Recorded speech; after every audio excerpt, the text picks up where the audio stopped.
excited pa nagpa-enroll, wala pa'y dahan bagol-bol. Pagsugod sa klase, gasigi pag ngisi-ngisi akong mga classmates na ay present, napot sigig absent. Katuumig sa'yon running pagskwela sa college, pero karon na mong utok mura nag-salvage. Intaong kaluy ini ninyo mampugser, kay padulong yun mistanduay ug chaser.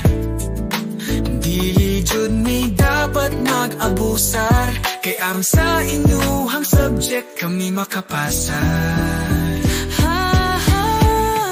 Naunsa naman ning mga gipang himo sa amoa, mura naman mi mabungol ug mabuta. Daghan pa kaayong subjects kaya tubang, dali ra jud kaayo mi ani maniguang. Napay case study na makabuang, dili na jud ni sayo namang kahimtang. Wala na mi kasabot sa amang gipamati, lami naman kayo magbiti. Pag-abutok pila ka bulan, daghan na kaayo gipasot patilan. Abi na mug sayon raning tanan, pero mura man di ay gimpierno among nagian. Naunsa naman ning kahimtanga, lami na kaayo mo shit to kurso aning style. Kurso nada pa kaayo sa pinakaunang bulan, pero karon lami na kaayo mundang. Gasige na lang nigsulat, among mata gasige putog lurat. Naunsa naman ning pagskwela, abi man gyud na mo sayon ra. Kapuyan na ba aning style, lami ang bakok tuloy kung pwede ra.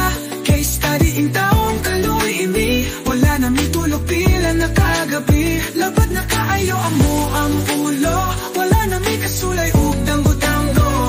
Lami na jud kaayo mo pahulay, pero wala mi mahimo kay among grado gabitay.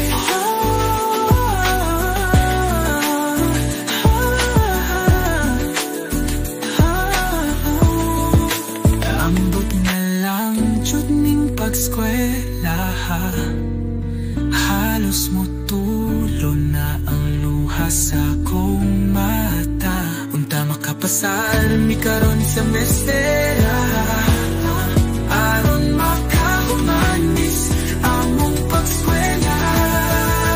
Just calling case study, please lang biyain na mi.